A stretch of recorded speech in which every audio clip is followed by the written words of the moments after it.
I'm trying to figure out when we're going to plateau before March, and I say this because you look at the numbers now, and you see we're not seeing a bend yet. We have Thanksgiving coming up. I have read that TSA expects as many as 6 million people to go through traveling a day during this, which just seems to be bonkers to me. I apologize there for that side comment. But you look at where we're headed, there is no mitigating event, and there's no evidence that we're mitigating a thing. Where does this case count escalation stop? When does the hospitalization escalation stop? Are we really staring at until the vaccine?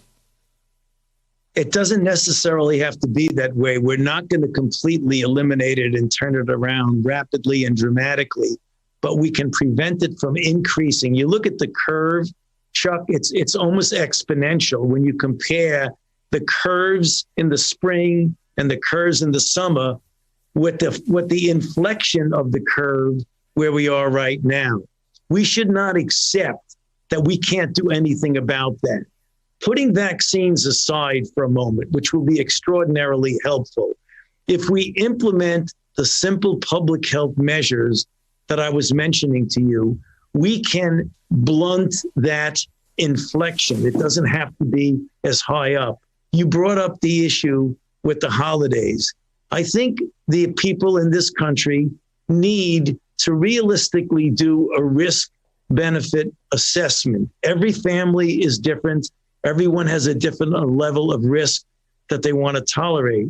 But when you think of the holiday season and the congregating indoors at what are innocent, lovely functions like meals with family and friends, you've got to at least think in terms of evaluating, do you have people in your family that are elderly that might have underlying conditions like someone on chemotherapy or other things that weaken their immune system?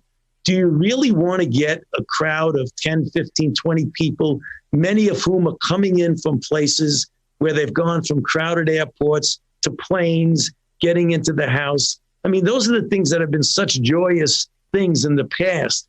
But this is a very special situation. So you don't want to call it all off, but you want to say at least give you and your family the benefit of having considered what is the risk benefit of doing that, as opposed to constraining what you do to the very core people who live in your home. You just need to consider it and make your own decision.